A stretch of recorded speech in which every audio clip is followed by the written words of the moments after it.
কি ব্যাপার ভাইয়া, আপনি আমাকে মারলেন কেন? না মানে আপনার নাম আফসানা না? হ্যাঁ, আমার নাম আফসানা। তো আপনি আবার আমার গায়ে হাত তুলছেন, কি ব্যাপার, আপনার সমস্যা কি? বলছিলাম আপনি কি উত্তরা কলেজে পড়েন? হ্যাঁ, আমি উত্তরা কলেজে পড়ি। তো কি সমস্যা হয়েছে? ও জি আচ্ছা না। এবার কিন্তু বেশি বেশি হয়ে যেতেছে, আপনি শুধু শুধু আমাকে মারতাছেন কেন? কি সমস্যা সেটা তো বলবেন। ও আচ্ছা, আপনি কি উত্তরা কলেজ সেকেন্ড ইয়ারে পড়েন? জি, আমি সেকেন্ড ইয়ারেই পড়ি। তো ও আচ্ছা। দেখেন, আপনি কিন্তু আপনার লিমিট ক্রস করতেছেন। না না, বলছিলাম আপনি কি কলেজের হলেই থাকেন? জি, আমি ওই হলেই থাকি। ও আচ্ছা আচ্ছা। আপনি আমারে শুধু শুধু কেন মারতেছেন? আমি কিছু বুঝতেও পারতেছি না, আপনি কিছু বলতেছেনও না, তখন থেকে শুধু মেরেই যাচ্ছেন। সমস্যা কি আপনার? আপনি তো থাকেন দোতলায় 210 নম্বর রুমে, তাই না? হ্যাঁ। ও তাই। আরে ভাই, আপনার সমস্যা কি? আপনি তখন থেকে শুধু মেরেই যাচ্ছেন। বলবেন তো কি সমস্যা? আমি যদি কোনো ভুল করেও থাকি, আমি আপনার কাছে 2 হাত জোর করে বলতেছি, আমি আপনার কাছে ক্ষমা চাচ্ছি, আমাকে আর মাইরেন না, আমি আর পারতেছি না। বলছিলাম কি আপনার ফোন নাম্বারের শেষে 3টা 888 না? জি। ও আচ্ছা আচ্ছা। আমি আপনাকে আর একটা কথাও বলবো না, কারণ আপনি ঘটনা খুইলা বলতেছেন না আমারে। আপনি প্রশ্ন করছেন, আমি উত্তর দিচ্ছি, আর আপনি শুধু আমাকে মেরেই যাচ্ছেন। এই যে দেখেন, আমি চুপ হয়ে গেলাম আর কানেও ধরলাম, আমি আর একটা কথাও বলবো না। না না, আমি আর আপনাকে কোনো প্রশ্ন করবো না, আর কোনো কিছু জিজ্ঞাসা করবো না, আর মারবও না। এবার একটু বলুন তো আপনাকে কয়টা থাপ্পড় মারছি? কেমন মানুষ আপনি? আমি থাপ্পড় খাইছি, আমি আবার গনে রাখবো? হইছে হয়তো বা 8-9টা। ও 8-9টা হয়েছে, এই তো প্রায় শেষের দিকে।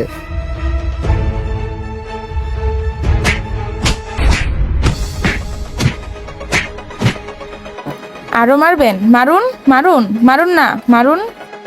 জি না ম্যাডাম, আমাদের কোম্পানিতে কোনো এক্সট্রা ডেলিভারি দেওয়ার নিয়ম নেই।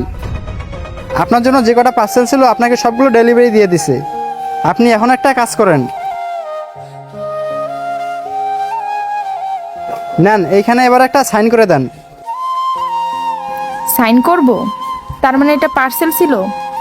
হ্যাঁ জি জি, এগুলো আপনার জন্যই পার্সেল ছিল।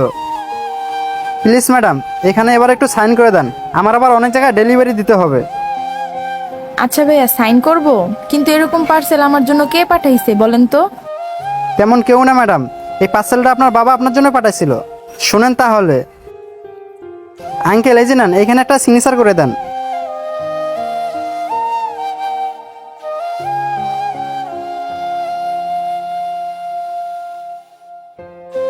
ঠিক আছে আঙ্কেল।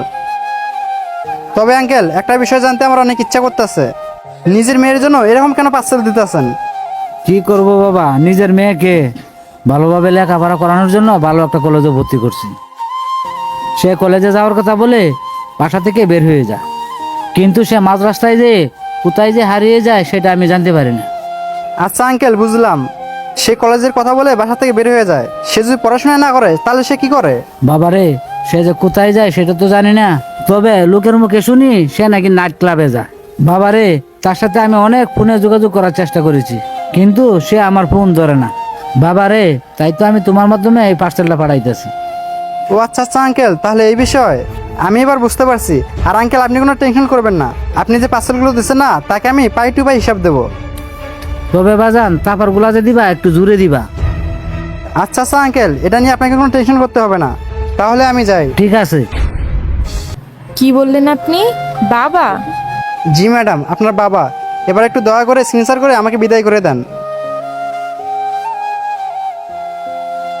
Thank you madam. আসসালামু আলাইকুম বন্ধুরা, আমাদের ভিডিওটি ভালো লাগলে অবশ্যই লাইক কমেন্ট শেয়ার করে সকলকে দেখার সুযোগ করে দেবেন। ধন্যবাদ সবাইকে।